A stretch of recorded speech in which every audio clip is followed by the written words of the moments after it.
ఇది చాలా దుర్మార్గం.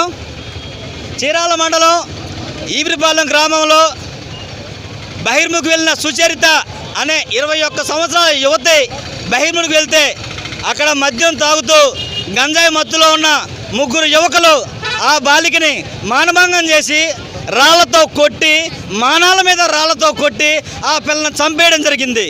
వాళ్ళు ఇది కొత్త ఏం కాదు. 2023 అంటే పోయిన సంవత్సరమే క్రైమ్ నంబర్ 79/2023, క్రైమ్ నంబర్ 88/2023లో వాళ్ళు ఏమన్నట్టు ముద్దాయిలు. అంతేకాదు వాళ్ళ మీద ఛార్జ్ షీట్ కూడా ఉంది, రౌడీ షీట్ కూడా ఉంది. వాళ్ళు బెయిల్ మీద బయటకు వచ్చి ఇది 2వ చేశారు. ఇది వాళ్ళకి అలవాటుగా మారింది. వీళ్ళు ఏముంది, ఒక 3 నెలల్లో బెయిల్ వేసుకొచ్చి మళ్ళీ చేస్తారు. ఇంతేకాదు ఇదే గర్ల్స్ హై స్కూల్లో 2011-12లో కూడా ఒక అమ్మాయిని అక్కడే మానభంగం చేసి చంపేసి అక్కడ ఇసుకలో బాధ పెట్టారు. ఈబ్రిపాలెం గంజాయి గడ్డాకి ఇదిగా అవుతుంది. సారాయి అమ్ముతున్నారు. పిల్లకాయలు భవిష్యత్తు ఏం కావాలి? ఇలాంటి సంఘటనలు జరుగుతుంది. ప్రభుత్వం మీద తూతు మంత్రంగా 10 లక్షల డబ్బులు ఇచ్చాం. అంతేకాదు వాళ్ళు పోలీసులు అయితే 36 గంటలు ఛేదించారు.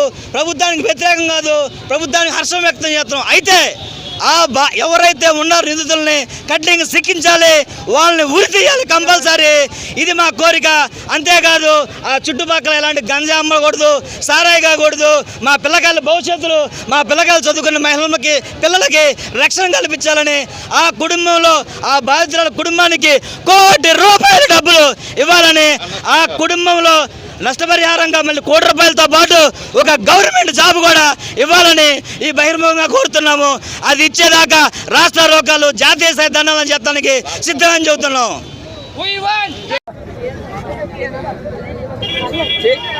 చీరాల మండలం ఈబ్రిపాలెం గ్రామంలో సుచరిత అనే 21 సంవత్సరాల మహిళ బయటికి వెళ్తే అక్కడ మందు తాగుతున్న 3 దుండగులు ఆమె పైన అత్యాచారం చేసి కొట్టి, రాళ్లతో కొట్టి ఆమెని చంపేయడం ఇది చాలా బాధాకరం. ఇక్కడ ఈయన ఇంతకుముందు 2023 క్రైమ్ నంబర్ 88/2023లో వాళ్ళు A1A2 ముద్దాయిలుగా ఉన్నారు. వాళ్ళు బెయిల్పై వచ్చి ఇది 2వసారి ఈ మర్డర్ కేసులో ఉన్నారు. వీళ్ళు ఇదే కాదు, ఈ ఊర్లో చాలా అత్యాచారాలు చేస్తుంటాయన్న అనుమానంగా ఉంది. అమ్మాయి చనిపోయింది కాబట్టి వీళ్ళలోకి వచ్చింది. చాలా మంది అత్యాచారాలు ఆ ప్లేస్ లో చేస్తారని చెప్పి చాలా మంది అంటున్నారు. ఇంతేకాదు ఈబ్రిపాలెంలో ₹10 వడ్డీ ఇచ్చి ఆ వడ్డీకి కట్టలేకపోతే ఇంట్లో ఆడవాళ్ళు ఉంచుకోవడం. అంతేకాదు ఈబ్రిపాలెంలో గంజాయి గడ్డగా అయిపోయింది. సారాయి గాయడం అంటే ఈబ్రిపాలెం సెంటర్ ఈ సీతారాంపేటకు అయింది. ఆ మహిళలు బహిర్భాగంగా బయట రావాలంటే చాలా బాధాకరంగా ఉంది. ఇది ఇంకా స్వతంత్రం వచ్చి 70-80 సంవత్సరాలు అవుతున్నా సరే ఆడవాళ్ళకి ఇంత దుర్మార్గం చూడటం ఇది చాలా దుర్మార్గం. ఇంతేకాదు బాధిత మహిళకి గవర్నమెంట్ ఉద్యోగం కంపల్సరీ ఇవ్వాలి. ఆ కుటుంబానికి ₹1 కోటి నష్టపరిహారం ఇవ్వాలి. ఆ కుటుంబానికి మహిళలకు రక్షణ కల్పించాలి. ఇక్కడ షీటులు ఏర్పాటు చేసి ప్రతి మహిళ రక్షణ కోరుకుంటూ ధన్యవాదాలు తెలుపుకుంటున్నాను.